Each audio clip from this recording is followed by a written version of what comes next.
असरिन खाबीधुर जे मुतहरिक अगवानन professor इमदाद चांडियो, शेर मोहम्मद मंगरियो, इसरार लांगा और मोहम्मद खान सोलंकी से हैदराबाद प्रेस क्लब में रिहान रचाई वई। साकिब कुबर की रिपोर्ट।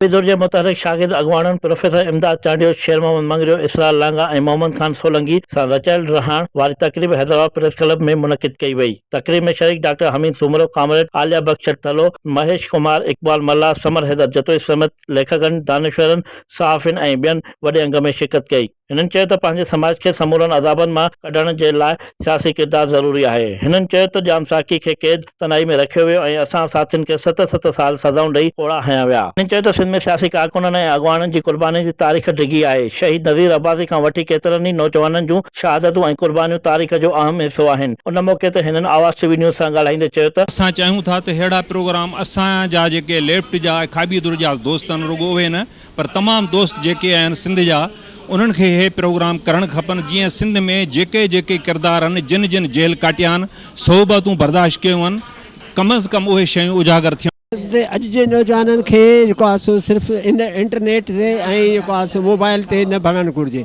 हुनखे इहो सोचणु घुरिजे त ऐं असीं हिते जेको आहे सो कहिड़ी तब्दीली आणियूं जो सॼी दुनिया खां असीं अॻिते वधूं। 7 साल जेल कटियो, जंहिंमें इमदाद चांडियो साहब, मोहम्मद खान सोलंकी, शेर मोहम्मद मंगरियो, इसरार लांगा ऐं हिननि जो पंजों दोस्त जेको आहे वज़ीर लाको मरून थी चुको आहे। इहे 1981 ज़िया जी मार्शल वारे दौर में गिरफ़्तार थिया ऐं 7 साल जेलनि में हुआ, हिन फटका खाधा।